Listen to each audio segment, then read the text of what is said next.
My name is Peter Hamilton. I'm the Chief Advancement Officer here at Jolla Country Day School, and I'm really pleased to see all of you here today for this special presentation in our continuing collaboration with the City Club of San Diego. Today, it is going to be our special privilege to hear from 4 great young leaders in our community and poised, I should say, to be leaders in the country and the world. Remarkable students who graduated from Jolla Country Day School, for whom we cannot take full credit, but would like to take just a little bit of credit. The rest of you all had your own roles to play, but these are remarkable people, and you'll hear their stories very shortly. One of the things we are proud of here at Country Day is that we don't just prepare kids to get into college. We prepare kids for a lifetime of the intellectual exploration and personal growth and social responsibility that comes with being a great citizen of the world and a member of an organization like the City Club. And while some schools will trumpet the places that their kids are going to school, we like to talk about what our kids do once they get to that school. They do remarkable things, they achieve, they become leaders, and they are, in a sense, entrepreneurial in the way they approach their college education and their lives beyond. And for that, we take great pride. And so, without much further ado, I will introduce my good friend and the head of the City Club of San Diego, George Mitrovich.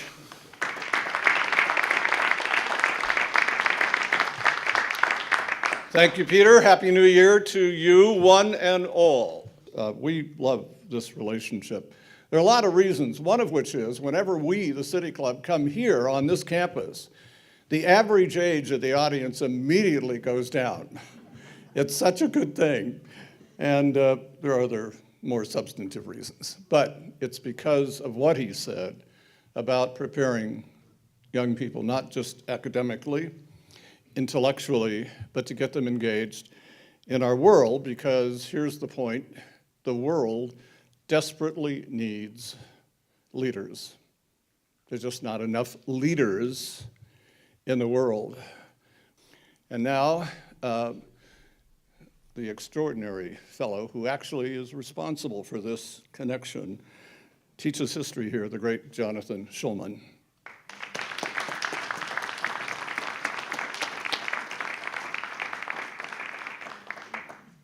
Thank you, George. One of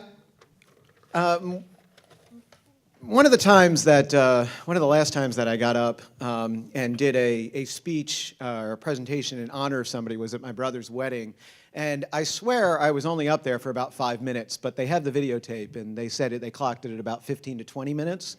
So I have a problem with going on, so I'm just going to try and move along, because you're not here for me. You're here to see 4 really amazing, remarkable people. And the other thing I want to say as I get started here is I don't know how many times I've gotten up and spoken in this room or spoken in my classroom or spoken in general, but I'm pretty nervous. And I was asking myself that question of why am I nervous?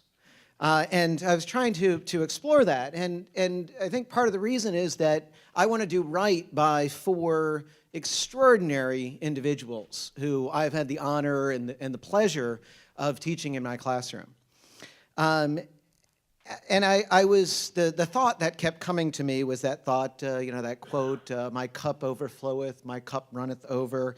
So I looked it up and found, sure enough, it comes from Psalms chapter 23, and this is the psalm that you hear. It's in, it's the Lord is my shepherd, I shall not want, in all of the TV shows whenever there's a funeral, and they say that. But it comes at the end here, and in Hebrew, it's Deshanta Bashemin Roshi Kosi Rivaya, which means thou hast anointed my head with oil and my cup runneth over. The other quote that I kind of live by and certainly applies here is a quote by Thomas Carruthers, who my understanding was an educator, who said, "A teacher is one who makes himself progressively unnecessary."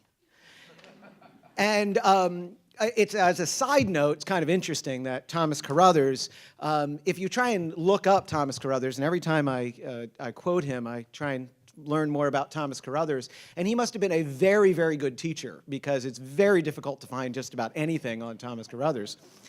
But nonetheless, I think he speaks a lot of truth there.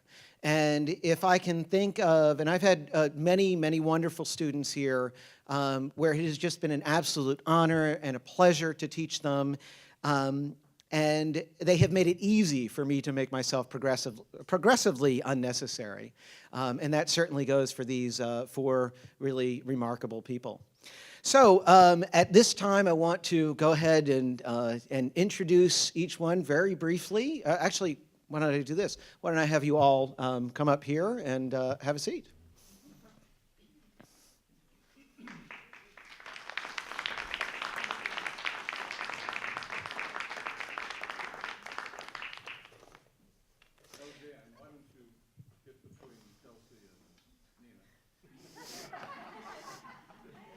It does make you look better that way. Yeah.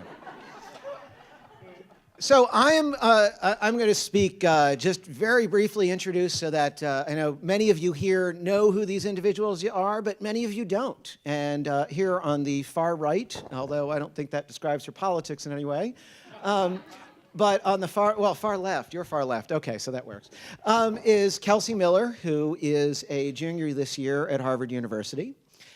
Daniel Stein, who is a would-be senior at Yale University, and he'll explain what that means. Nina Church, who is a sophomore at Stanford University. And Jessica Wilson, the one of the four who got it right and ended up at Tufts University, where she's a senior.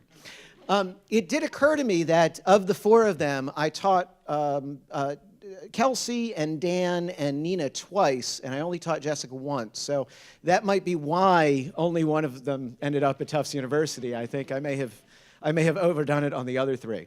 But nonetheless, I want to open this up, make this about you guys. You have the microphones there that you can share, and we want you to speak directly into the microphones, not only so that we can all hear you here, but so that we can get you on camera as well. And I just wanted to start off by, Kelsey, why don't you begin by talking to us about what it is that you're up to at Harvard University, the amazing things that you're involved with. Sure. Hi, everybody. I'm Kelsey. I'm a junior at Harvard, and I'm studying social studies, which is an interdisciplinary concentration that combines political theory and philosophy and economics. And during the past 2 summers, I've been working with a small NGO in Tanzania that does HIV/AIDS field work. So after my freshman year, I was a volunteer, and then this past summer, I returned as volunteer coordinator and was in charge of managing a whole bunch of volunteers and doing about 10 weeks of HIV education and testing in really rural, hard-to-access villages. I just recently joined an organization called Circle of Women on campus, and it has chapters at sort of a multitude of universities in the United States.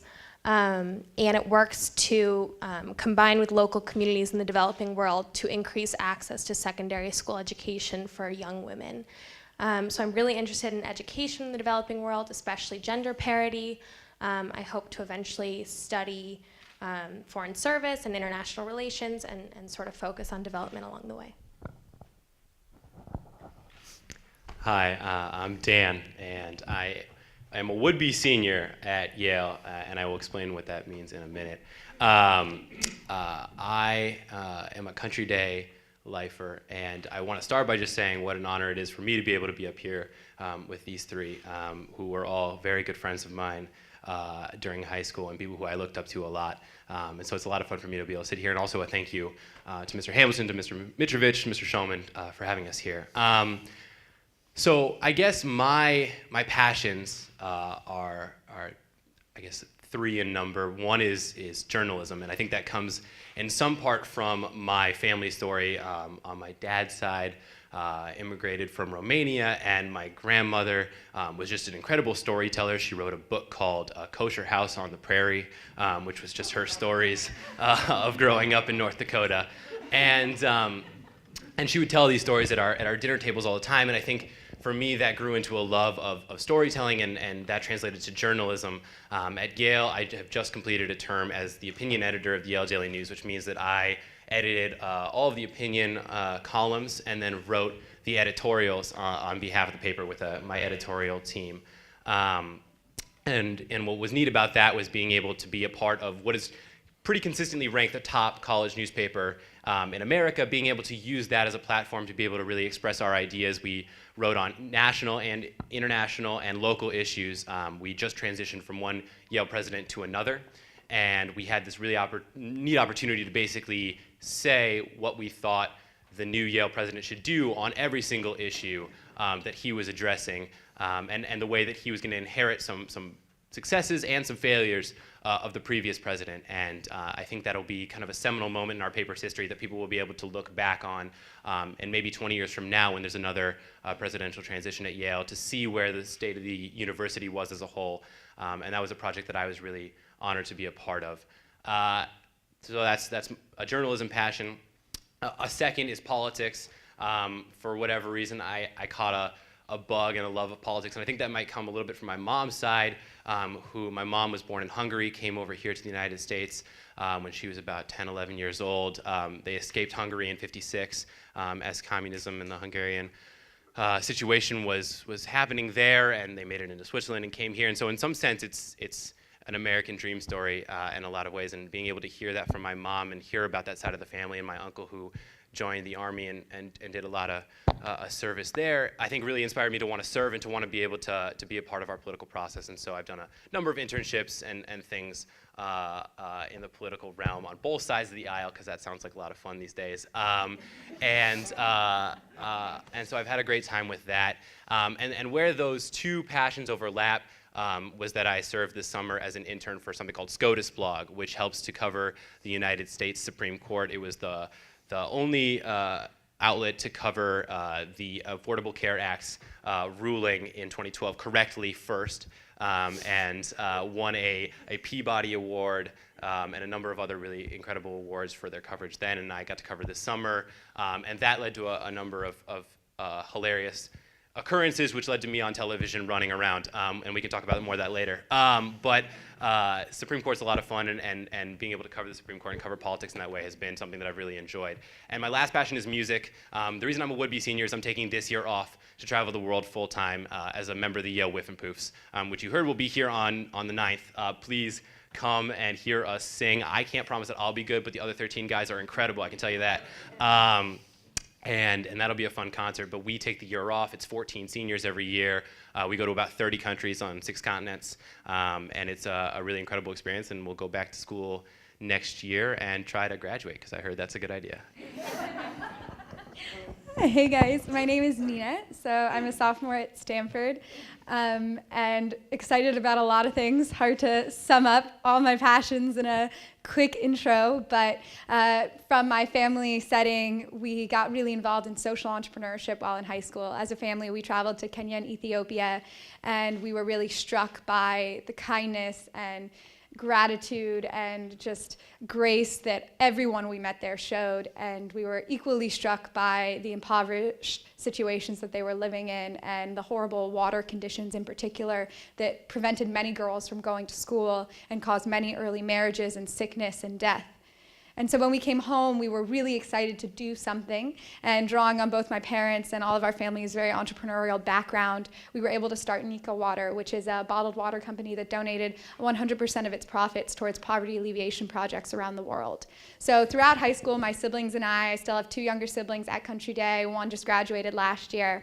So we're a big Country Day family, and we were really nurtured by the environment here and by the City Club and just kind of all the great partnerships that we found at Country Day. And we were really excited when I got to college. I was super excited to get involved there and to keep working on social entrepreneurship. And so I met a great group of people who were equally passionate about different aspects of social entrepreneurship, and we started an association. So we just officially launched this year. We ran our first class, which overfilled by about 100 people. We had about 150 people in the class. We were expecting about 50. We recorded the lessons, and we've gotten various requests from San Francisco companies to see the recordings recordings. We had people such as Bill Drayton, the founder of Ashoka, and the person that defined the word social entrepreneurship, come in and speak. It was really just an incredible year. So that was really exciting. And so that's definitely one of my passions. A second passion actually happened by mistake. So I got to Stanford, thought I would be studying political science, public policy, something in that area. Really thought that that's where I was going to make a change. But I got pretty swept up in the entrepreneurial spirit of Stanford that everyone talks about, and ended up really falling in love with the idea of using business to do good.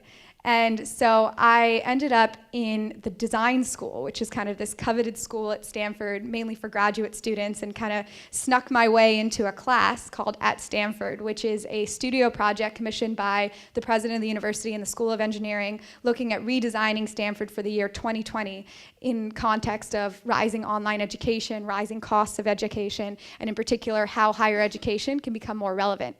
So that was super exciting. I was working with graduate students and other incredible undergrads and this amazing teaching team, and just learning all about the design thinking process, so how to use empathy to really create better products. And the product itself was Stanford. We were redesigning what Stanford would look like. We were looking at majors and how we could get rid of them and make something better, and how could you make the living situation better, and how could you make it more affordable for people. And that was really incredible. So that started last spring. It's been 3 quarters. And I ended up just finding this incredible passion for education, in particular education here in the US. So I've been working on a project called RevEd, and it is an investment fund and a brand that I'm going to take the year off next year to pursue and travel around the US working within early childhood education, doing lots of research, design projects, launching products, and looking at ways to make education not only more affordable, but more effective for the changing landscape of the world and today's society. And so I'm really excited about that, and really just excited to get my hands dirty there, and sad to be leaving Stanford for a year because it's such a fantastic place, but really excited about it.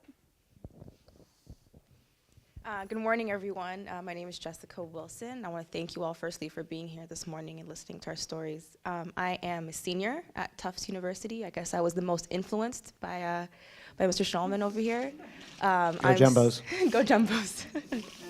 I'm double majoring in international relations with a concentration in the Middle East and Arabic. This past summer, I spent in DC as well. I ran into, oh my gosh. Oh my God, I'm so nervous right now. I know. To be at Country Day. I ran into Dan over here, and we had lunch together. And so I spent my summer at the DoD, Department of Defense, and I was working in the Office Undersecretary of Defense in cost analysis and program evaluation. So we're doing cost analysis of different military programs there. And I was also working in international cooperation. So we're looking at different interagency efforts, working with the Department of Commerce and also DoD, and how we can fix the relationship between different departments in DC.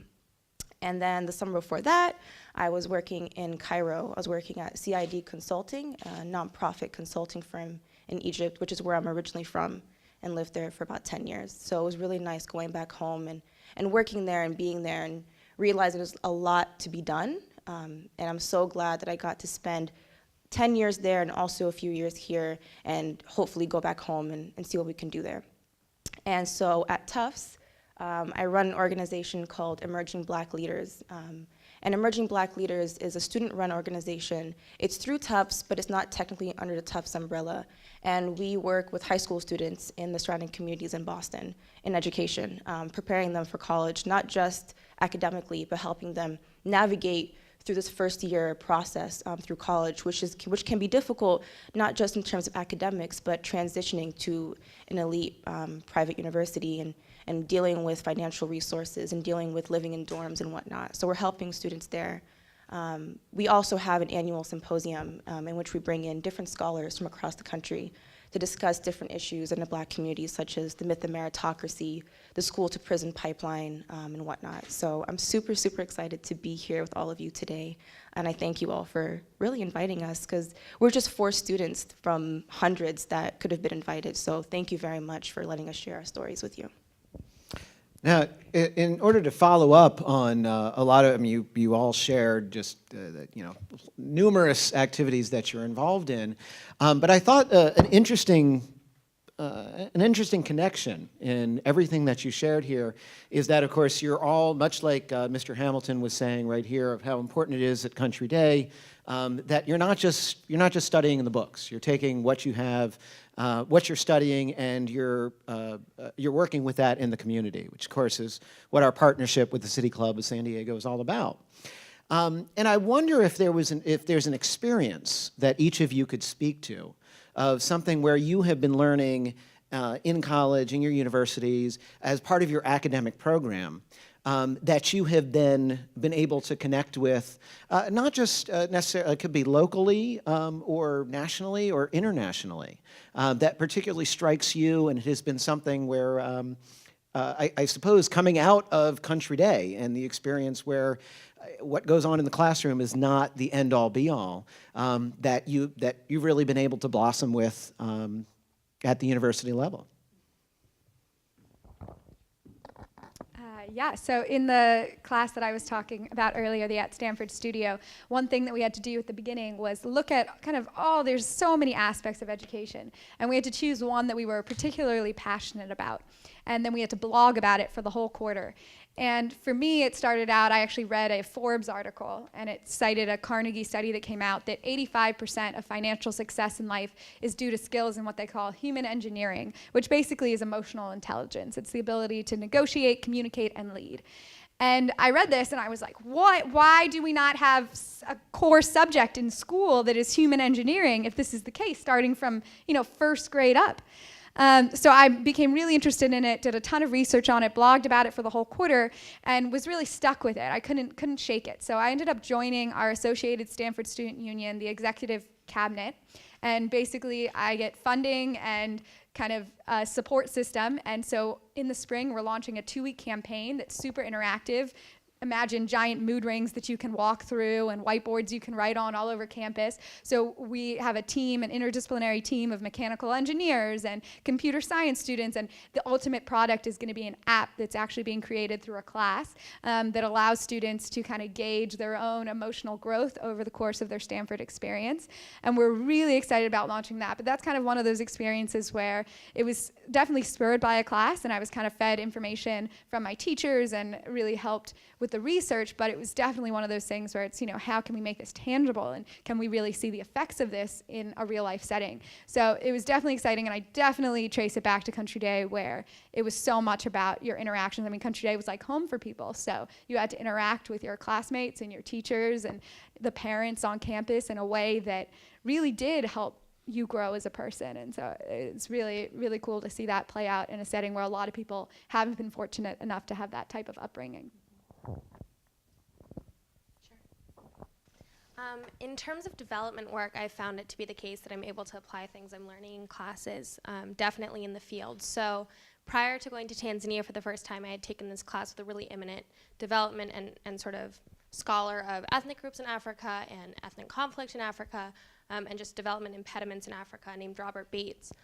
So I took a class with him, Political Economy of Development, that sort of talked about resource management in the developing world and things like that. And then going there and seeing sort of poverty and working with people on individual management of resources and things like that, it became very clear the lessons that I could take from his class. And then sort of the other bookend of that was I returned to school, and sophomore fall I took a class with Paul Farmer on global health. And it was taught through case study. And it was so interesting to hear him talk about compliance with medication and how poverty affects health and sort of structural poverty and structural violence and things like that, having come from Tanzania.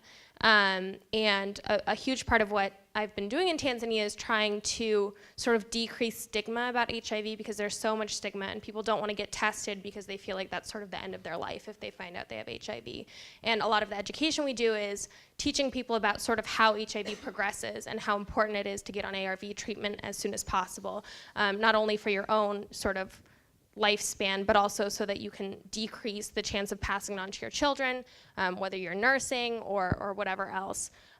So it was really, I sort of took those lessons about how poverty affects those life choices, and it really helped inform my ability to talk to people. And then back at school, this is sort of more directly pragmatic, but I've been taking Swahili now for a year and a half, which is really cool because when I was in Tanzania for the first summer, I was really reliant on the translator I had with me at all times. And I picked up a little bit because I was in a homestay for 10 weeks out in a rural village with not a lot of English. But after taking a year in school and then returning, it was so cool to be able to talk to people in Swahili and try to convince them to get tested. And just sort of practicing rhetorical skills in another language. You know, you're a village leader. It's so important you show this example to the rest of your community, things like that. So that's sort of the more pragmatic skill that I've been able to apply. Sure. Something that I've definitely gleaned, not just from Country Day, but from Tufts as well, is not what you learn in the classroom, but what you learn from other people that are around you all the time. So this idea that it's not just the books you read, not just the academic work that you go through, but the people that you meet and the relationships that you build with them. So for example, a funny story I have is when I was at the Pentagon this summer, I had a basement room, and it was like a dungeon room, and I didn't know that the door locked at 8 p.m., and I was there, and I was working, and it locked on me. I didn't know what to do. I didn't know who to call. But because I built a relationship with the staff and faculty that were working in the building, I could call them and ask for help. And had I not understood that it's not just about you, it's not just about being there and working and not building relationships with people that work in the building, that staff the building, because they're just as important as me. You know, I might be presenting to my boss tomorrow morning, but they're the ones who are maintaining the building itself. So building a relationship with them, going out to lunch with them, and understanding that it's not just about your boss, not just about your coworkers, but the rest of the staff that work in the building as well. And that's something that I've definitely picked up on here at Country Day. You know, I took the bus for 2 years. I live in El Cajon, so it's a very long way. I took the bus for 2 years, and I still come back and I visit my bus driver every single time I come visit Country Day, because we would talk every day, going home and coming back, and I built a relationship with her. I built a relationship with the staff that worked here. I built a relationship with the maintenance staff at Tufts in my dorm building, and they are just as important as my friends and just as important as my professors, because it's a reciprocal relationship. You know, I help them with something, they help me with something. So that's something that I've definitely picked up on at Country Day and at Tufts, is the relationships you build with people are just as important as the academic work that you come out with. Dan? So for those of you who are involved with Country Day, you might know a guy named Ian Hahn, and he was my year, and at the end of 8th grade, Ian really wanted to try out for madrigals, which the guys were allowed to be in as freshmen in high school, but girls had to wait because they needed guys. And it was the end of 8th grade, and Ian wants to go try out, but he's too scared. He'll tell you some other things if you ask him about this story. Don't believe him. He was too scared. And he looked for some moral support, and of course came to me and said, "Hey, will you come with me to my tryout for madrigals?" And I said, "Sure, why not?" And I walked him over, and once I got there, Ms. Boyum, who was the director of the madrigals at the time, saw me outside and said, "No, of course you have to audition too now that you're here." And I said, "I'm sorry, I don't really sing. I play violin with Miss Diener." And she said, "No, you're here and you're gonna go ahead and sing now." And I said, "Okay, I guess I'm gonna sing now. That sounds fun." And so I sang the national anthem, and it was pretty bad, but I guess it wasn't that bad, so I was in the madrigals then, and and thankfully Ian got in too, otherwise this would be an awkward story for all of us here. You know, we spent 4 years together in madrigals, and I learned so much about music and singing, and that became a very, very tangible thing for me this past summer. So like I said, I'm in the Whiffenpoofs now. I was in a different group just before this. The Whiffenpoofs is a one-year group, and I was a group called the Spizwinks, which came here a couple times. We have some funny names for a cappella here at Yale, or there at Yale. And we go on a number of international tours, somewhat like the Whiffenpoofs. And this past summer, we were in Myanmar. And I don't know how many of you are familiar with the political history of Myanmar, but it's particularly complicated and is slowly liberalizing and opening itself up now. And this group that I was a part of had a relationship with something called Gitamate, which was the first and basically the only music school and only chorus in the entire country of Myanmar. And we had worked with them once in 2006 before I was in the group, but made a trip back there this past summer and had the opportunity to do classes with them. We were teaching them some of our songs. We sang Let It Be with them, which was our joint number that we did together. And it was incredible because there was nowhere else that they could go. You know, for a lot of us, music education was a part of our childhoods, and that is becoming increasingly less frequent here in America as well, which is something we should do something about, I suppose. But we were lucky enough to go here to Country Day and had music as a part of our lives. That isn't the case in Myanmar, and the first daily newspaper was being printed the week we were getting there. And so, you know, when we were able to sing with them, we did a concert that was televised nationally and brought them up on stage, this choir, and got to sing with them. It was really just an incredible moment for me to be able to see that music is just this language that can communicate across boundaries, across borders, across barriers, no matter, you know, where you're from or who you are. You know, the Beatles and a piano, and you're just fine. So it's really just that was an incredible moment for me, and I'm looking forward to being back in that area and doing a lot of work with the U.S. State Department, with embassies and consulates as we tour around this summer. So. You know, in listening to you, I'm reminded of a couple of years ago. In fact, I think, Nina, it was your senior year that Governor Dick Lamb of Colorado came here and spoke with the city club at La Jolla Country Day. And I remember his speech. It was a really excellent speech, and he's quite the political iconoclast now, so it was a lot of fun to listen to him. But I remember one of the takeaways from Governor Lamb's speech was, "I'm sorry on behalf of my generation." And in terms of talking about the long-standing problems that his generation of political leaders have passed on to you folks. On top of that, and of course, I mean, the topic here, or the name of our presentation today is "The Future is Now, the Leaders of Tomorrow." You are the leaders of tomorrow. And yet, we're not doing a very good job, or at least our elected officials in Washington aren't doing a very good job of showing you, well, I guess, of following the instructions or the things that Jessica has learned in terms of building those relationships. And something all four of you have in common with me is that we all took AP government together. And one of the things we talked about is how Congress has changed over the past 20 or so years in terms of the fact that congressmen are now no longer staying in Washington. And to live in Washington is seen as a black mark because it makes you an inside Washington. The fact that Paul Ryan, for example, sleeps on the couch in his office is a badge of honor. And so we no longer have those relationships that are being made between Democrats and Republicans. On the flip side, though, I will say that something that I read recently that I thought was really interesting is how Senator Jim Inhofe of Oklahoma, who is a fierce foe of the Democrats and particularly of President Obama, his son died in a plane crash a couple months ago. And he spoke publicly about how he was overwhelmed by hearing not just condolences from his Republican colleagues, but from his Democratic colleagues, and that it had affected him, and it had made him think twice in terms of the way that he was relating to his colleagues. I'm not sure what the question is there, but I will say that you are the leaders of tomorrow. And we have presented you, my generation and the generation that has preceded me, has kicked the can down the road to you. And right now, the norm in Washington is not a very operational norm. What does that mean to you? And what does that mean to your generation?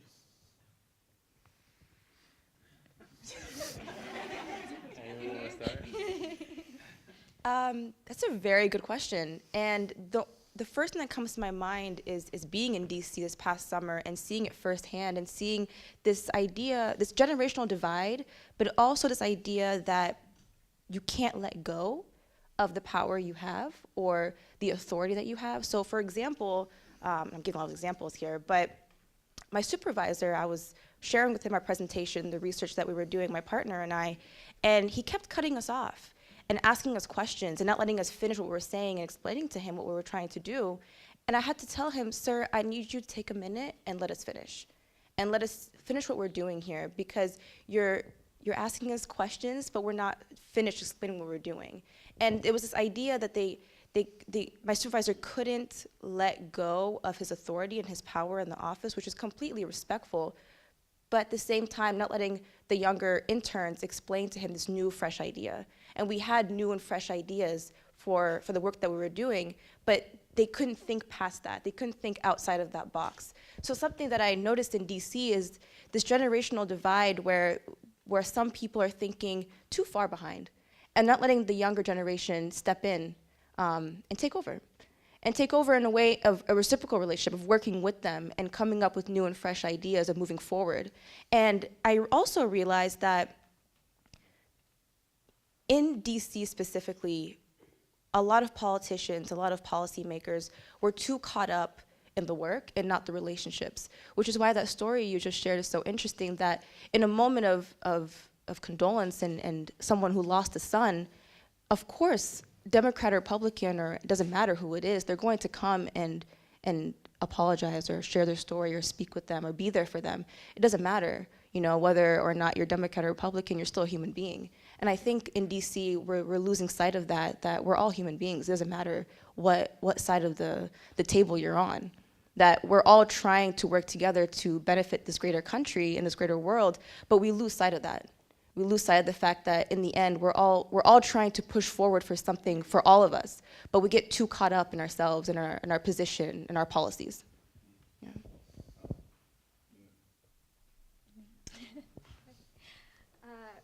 Well, to tell you the truth, I mean, I'm pretty scared. I am. I started out thinking I wanted to go into politics, got a little whiff of it, and ran at the first sight of it. I'm feeling a lot more secure knowing that 3 of my biggest role models during my time here at Country Day and now all are still dedicated and didn't get scared off from it. That makes me feel a lot better. But the more I get involved in the education side of things, the more I realize how backwards so many things within our systems are. You have rooms full of teachers that aren't even allowed to teach that are being paid through our public school system. You have bad teachers, you have inefficient and obscene costs on things that don't need to be there. But of course, there's lots of complicated things. And I mean, one thing that really stands out to me is I was reading an article by a futurist. He's a data analyst that does future research. And he said, 10 years ago, the first 2 billionaires had their genome mapped, and it cost them hundreds of thousands of dollars. And a few years ago, it's down to about $10,000 to have your genome mapped. And this year and in the coming years, it's getting closer to the 1,000. And they say that by the year 2020, it'll cost more to flush your toilet than it will to map your genome. And yet, we're still taking kids all the way through the education system with the same textbooks, with the same type of education. How in the world are we preparing people to be visionary forward thinkers and revolutionaries in a society like that? And again, I come from this beautiful, sheltered community of La Jolla Country Day where we did have that forward thinking. We had teachers like Mr. Schulman who really pushed us to view things in a new light. But that's not the case in so many places. And I mean, I see it with my peers, some of the smartest, most incredible people I know, but who cannot force themselves to see beyond the page of their book. And that's scary to me, and it's scary that right now is dependent upon a political system that is so entrenched in, preferences and partisanship, and that scares me, but I'm really, really excited about the people that I've met in our generation and people like the people sitting around me who I know are going to make big changes there. And I'm excited to make changes potentially from the outside on kind of the entrepreneurship side. And hopefully from all ends, we can really figure it out. And our generation can kind of find new and innovative ways to change not only politics, but our country for the better. So Nina's scared, I'm excited. It's fun because you look at congressional approval ratings and polls right now, and we're in the single digits for Congress. It's not particularly good, I suppose, if you're in the House or in the Senate right now. And that's great because it'll get better when we get there, and we're looking forward to doing that. A couple of things I would say. One is that I don't think all the good people are gone. And I say that because this past summer, while I was doing the work that I mentioned about the Supreme Court, I stopped by one of the congressional office buildings and spent maybe 4 or 5, 6 hours getting to hang out with a guy named Jared Polis. And Jared is a congressman from Colorado who graduated here from La Jolla Country Day, went on to Princeton, graduated in 3 years, started a company, did well in his company, and now is in Congress and is doing some really incredible things. And I walked into his office. He has an adorable dog who hangs out with him. Aside from playing with the dog, I talked to him about the issues that the country was facing. And we talked about my life and his life and what he's doing. And then we walked around and we went to a couple different things that he had to do. And he was just another guy. He was just another person, just the same that I was that day, and except that he was a congressman and I wasn't. He had been a Senate page back in the day, and I was a Senate page summer after my sophomore year of high school. So I'm convinced that the good people aren't gone. And it's a question of how we enable those people to do the good things that they're capable of doing.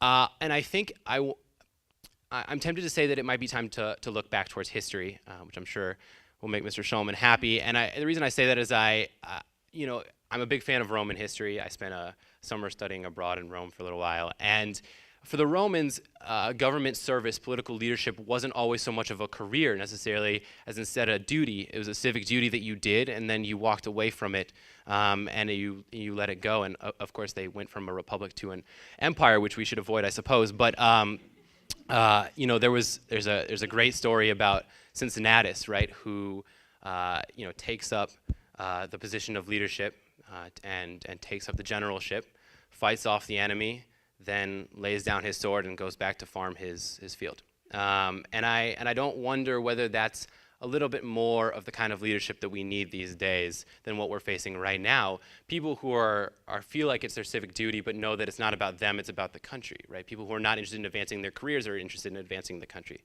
People who have the ability to do things outside of DC but come to DC because they know that's where they can get a lot done if there are other people there who also think similarly, right?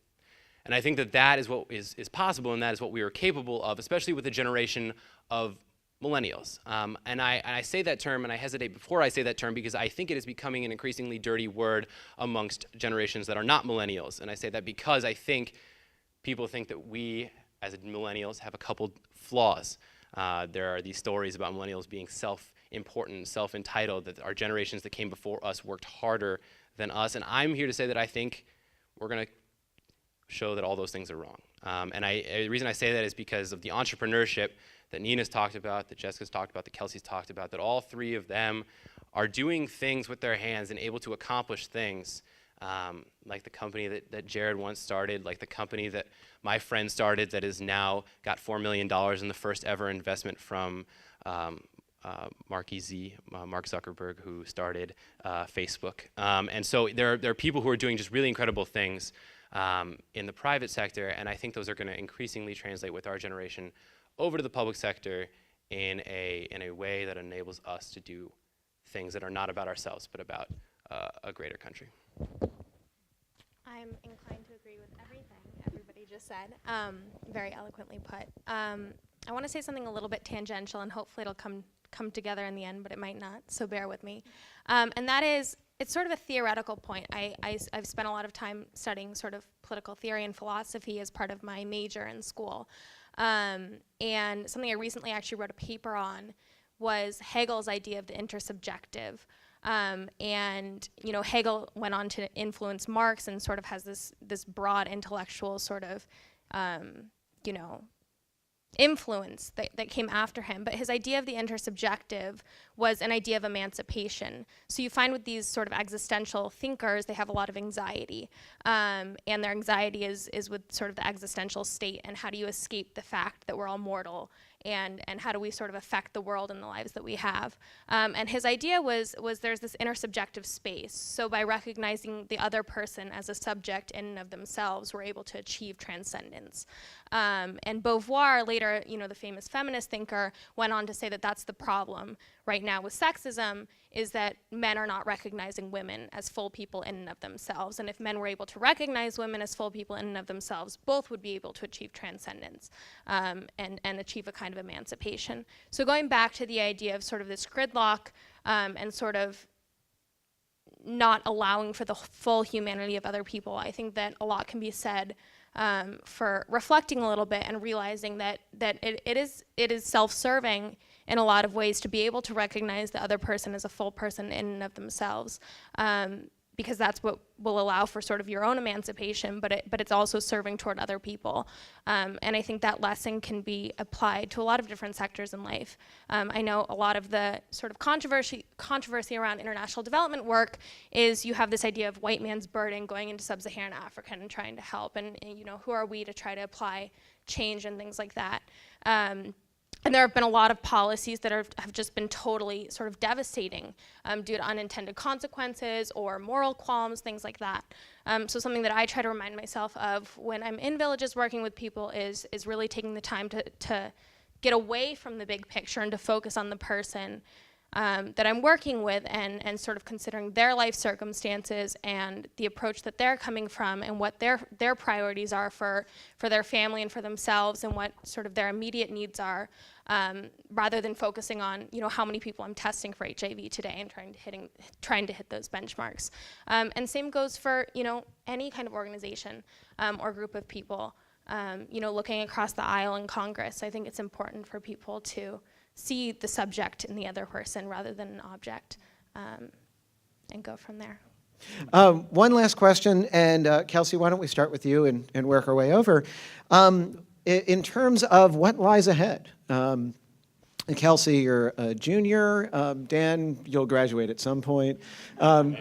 Jessica, you're only months away. And Nina, likewise, you'll graduate probably, I think sometime before my daughter, but I'm not sure. But in terms of everything that you're doing here, you're very much forward-thinking, and everything you shared with us is very much forward-thinking. So, what lies ahead for Kelsey Miller? That's a good question. I'd like to know myself. I'm really interested in foreign service and in international relations more broadly. So I'm looking at master's programs right now that will allow me to study foreign service with sort of a focus on international development. I'd like to continue my work in the developing world sort of on the ground, because I just find that sort of work really fulfilling, and I think it's really important when, as eventually someone who hopes to create policy, I think it's important to sort of have a really clear contextual paradigm to work with. And I appreciate my on-the-ground experiences for that reason. I think it's really hard to tell people what they should want if you haven't been there with them, experiencing and hearing what they want. So I hope to continue to do on-the-ground work, but then eventually sort of transition to policy work. And then eventually I'm sort of thinking about pursuing a JD in international law or human rights law or something of this sort. So. Sounds fun. I have no idea, but it all sounds fun. So if anyone has cool opportunities, just let me know. I want to live abroad for a little while, I think. I'd like to maybe do some teaching and potentially go back to Hungary, actually, and learn more about that. And then I think eventually I will go to law school.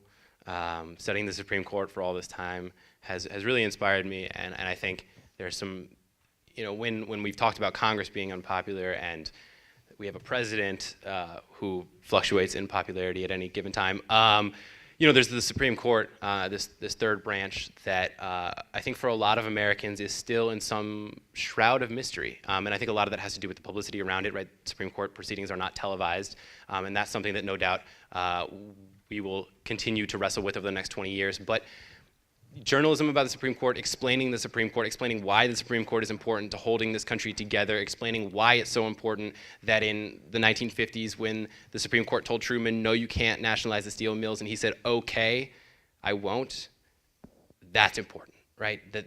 we respect the rule of law in this country, and of course it's a little more complicated than I just made it, but you understand my point, and I think that having the Supreme Court in the way that we do, and the way that the Supreme Court continues to hold the society together and continues on the many, many courses of action that it's laid out now on gay marriage, on voting rights, on affirmative action, just some of the top issues from the summer, on gene patenting, that's another thing, talking about sequencing genomes. Those are things that we will need engaged and excited minds to help tackle, but we will also need an engaged populace to help shape the narrative and shape the debate, as we've seen the narrative change just really dramatically here on gay marriage over the past couple of years. So that's a fight that I hope to be involved in. Come hang out at the Supreme Court. They've got a great cafeteria. That's where I spent a lot of my time this summer. Yeah, so I mean, I guess I'm the youngest one here, so I get the most right to have the least idea of what I'm going to do. Or maybe it works the opposite way. But for right now, I definitely know that the gap year is happening. If any of you are interested, there's a website that will be up and running within the week. And we're crowdfunding the whole thing and really trying to make it a movement kind of from the people to the idea is education meets innovation. So really looking at the things. There will be a blog. We're really excited about it. And so that's definitely happening. I've been working recently for an accelerator, which is a kind of a hub that helps startups in Silicon Valley doing interface design, so site design for their websites and things like that. And we're working on building a platform for entrepreneurs in the developing world to be able to get kind of the resources that everyone claims exist in Silicon Valley at the touch of a mouse, potentially, allowing people in countries where they wouldn't have access to this type of education to have it. So I'm super excited about that. So maybe there's a future there in kind of project management, project design in that area. I like that idea. But I think that ultimately whatever I'm doing will be really kind of entrenched in just forward thinking and how can we really create new things that really help humanity as much as possible, social entrepreneurship, really helping boost the nonprofit sector through business as well. Two ideas I've been nerding out on recently. I've been working with some very smart people that are wildly beyond my comprehension that are working on how to create sort of, you guys know Fitbits? They measure your rates, your heart rates, your walking, things like that. Working on things like Fitbits for the brain. So an idea that maybe you would never have to take a test again. You could just actually measure the amount of learning that happened in your brain. So I'm really excited about these types of projects. Definitely the technology isn't there right now, but there's lots of dedicated and excited people getting there. So that's the type of stuff I'm really looking forward to working on and really excited to just kind of grow and meet all these incredible people around me and just learn as much as possible from them the same way I had the opportunity to do in Country Day. And yeah, just really excited about hopefully graduating one day. And I've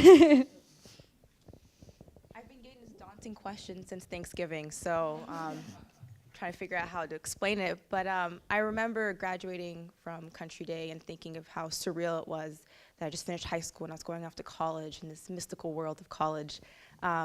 And I was very excited, and I think I'm at that place right now where I'm graduating in just 5 months, and I'm really excited. I don't know where I'm going to be. For all I know, I could be in San Diego or Boston, although with the storm there, I don't think I want to be anywhere near Boston anymore, somewhere in the world. I don't know, but I know that wherever I go into, it's going to be a great place and a good place for me. I do know that I don't want to push buttons for the rest of my life. I don't want to be doing the same thing every day. I want to be challenged. I want to learn something from my job. So whether it's in foreign diplomacy or in business, I know that I want to be a cultural bridge and a linguistic bridge between the Middle East and the U.S. And I've been studying this my whole life. It is my life. I do it at home. My father is from Louisiana. My mother is Egyptian, so I'm their linguistic bridge every day. And it's what I am. So I know that at some point in my life, I do want to go into foreign diplomacy or foreign business between the Middle East and the U.S. But for now, I'm excited. I could be doing anything next year, and I'm really looking forward to it. So going through that process right now. So thank you for that question, Mr. Schulman. And now, of course, it wouldn't be a test for Mr. Schulman if there weren't a bonus question. So, the lightning round bonus question, starting with you, Jessica, and working our way over here. As a last question, who are your heroes? Who are my heroes?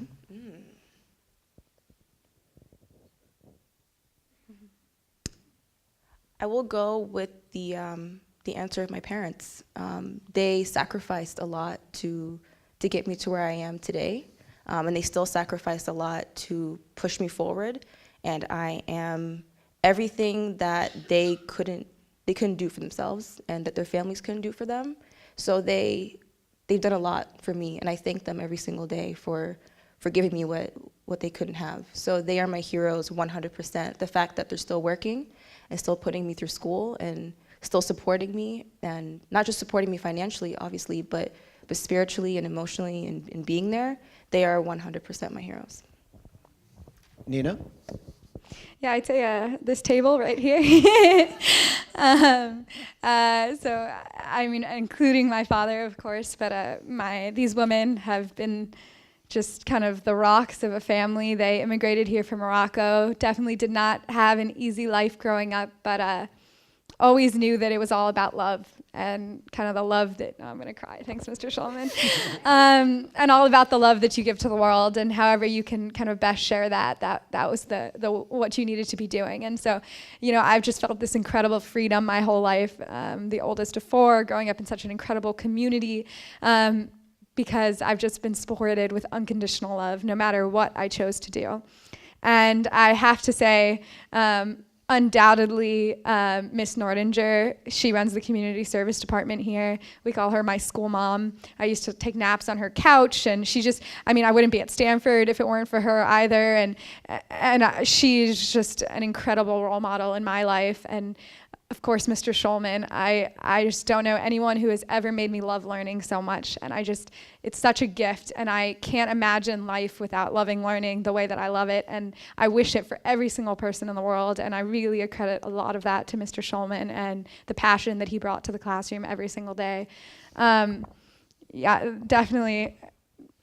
I'm so thankful, and really, I mean, everybody. I really am so thankful to everybody. I'm gonna share a really quick story. I recently had an opportunity to chat with some people who I really admire from my class at Stanford, and they're really successful, incredible kids, and we were all sharing kind of our life stories, and they were all wildly different. Some people came from really impoverished backgrounds, some people from very affluent ones, some people had all different types of educational backgrounds, everything, just different. And I was trying to figure out, you know, what are the common threads that led us all to be so passionate about, you know, making the world a better place and having fun and being kind in the process. And I really realized that it was this feeling like we could break the rules, which sounds a little funny, but I realized that for some people, they had to break the rules to survive. And that allowed them to see that there was power and freedom in the world and that they could gain success by breaking the rules. And for me, coming from such a great community like Country Day and here, I had the support system where the rules were just lifted if I wanted them lifted, which was pretty incredible. I mean, I know Dan did a similar thing, but we decided not to take free blocks and we got to take extra classes. And I mean, just the value of like having two languages. I mean, you know, there was just so many things. It was about breaking the rules. And here we just had the freedom to do so. And so that was really, I think, just phenomenal, and everyone who allowed that to happen in my life is really one of my heroes. Yeah, for the record, I want to clarify that I never broke the rules of Jolla Country Day School. Never, ever, never did. I'm going to keep this in a similar place. I'd have to say, of course, my parents, who have given just so incredibly much for me to be here. If you don't know me, and you've just watched me talk for a little while, you probably have figured out that I'm not a particularly easy person to be a parent of. And if you know me, you know that's true. So I just can't say enough about my parents who, you know, just really gave just such an incredible amount to enable me to do all the things that I did. I did a lot of work with youth group in high school, through my temple, through my shul, and through the greater Jewish community. And I was known for very often not sleeping at all, getting in a car, driving to LA, driving back, as I'll do today, and doing all those things. And my parents were always there, ready as soon as I got back with food and with love and with support and lots of other food. And so, yeah, I really can't say enough. And they're role models. They are medical professionals in every sense of the word professional, which is something that I know for the rest of my life take and love and respect. Because to be a professional is something that's incredibly important and incredibly different from just doing a job, right? And something that I know remember. My dad used to take me on rounds when I was a 6-year-old kid to come see his patients, and he'd sometimes let me hook up their EKG machines, and they never died, so everything's fine. Yeah, I don't want to be a doctor, absolutely not. But thank you, Dad, for taking me around and showing me what it's like to be a consummate professional. And Mr. Shulman's already been said, but I just would add that he took a risk on me freshman year, a big risk, and decided to try to push me further than I was I guess planning to go at that point, and moved me up from one class to another. And I think that was really the starting moment of the career that's taken me thus far. I ended up taking a class over UCSD during high school in history, and really found a love and passion for history, which is my major. So, the last thing I would say is 14 years here, I certainly wouldn't be the person that I am today without being here. But, if you're a Country Day student right now, or if you're a Country Day teacher, I want you to know how important it is that students here take advantage of the opportunities that are available to them. Some people call it breaking the rules. I call it just working really hard. Lifting the rules. We have an addendum. Anyway, but I would just say there's no other place. I go to Yale, right? I have the opportunity to talk to kids every single day about their high school experiences, especially freshman year. You talk about where you came from. And no one ever said things the way that I said them about the people who believed in me, about the teachers who were willing to stay for hours and hours and hours and sit in rush hour to go home because I wanted to talk about my essay more.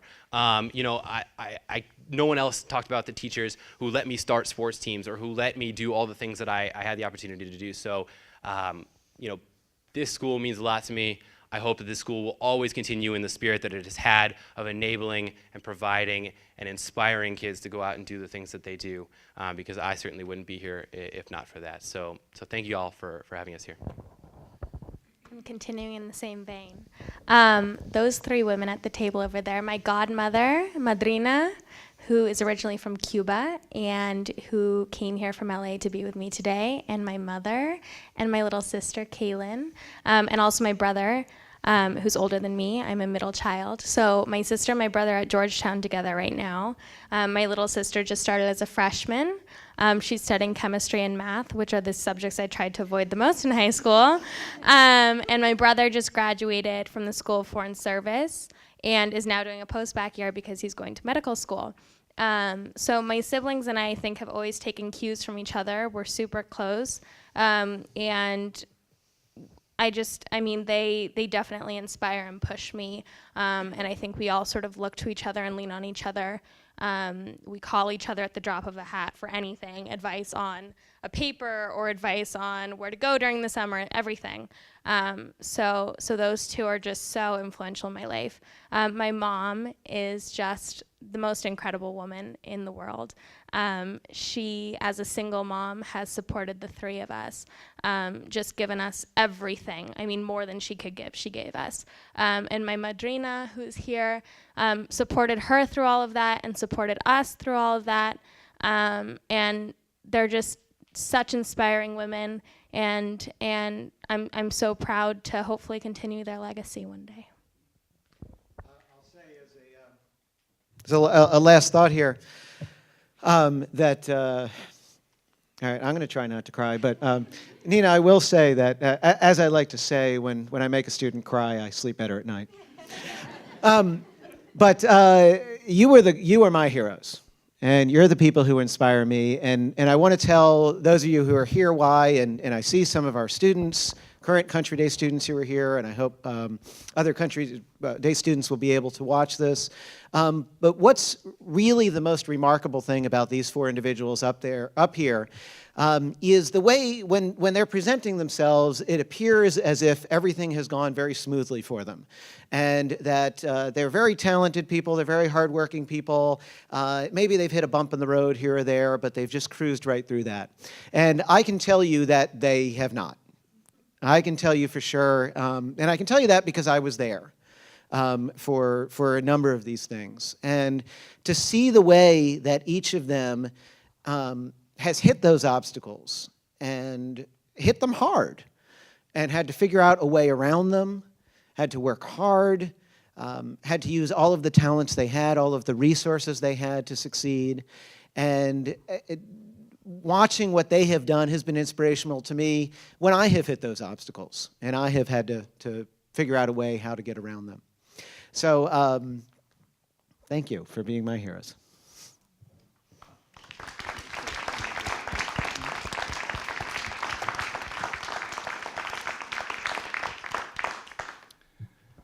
Sometimes in this life you get good ideas. This was not a good idea. This was a great idea. And I knew, knowing these young people, that this was going to be special. So let me ask you, Jessica Wilson, to stand for a moment. Nina Kane, to stand, please. Nina Church. What okay? Nina Church. No, Nina Church. Dan Stein and Kelsey Miller. There is actually a Nina Kane in my life. So let me end by quoting words which I think are appropriate, in which these four amazing, remarkable, stunning young people bring to mind from the poet laureate, Archibald MacLeish. We're neither weak nor few, as long as one person does what one can do. As long as one person in the sun alone stands between the silence and the stone and honors humanity in their flesh, their bone, we're not too weak, nor yet too few.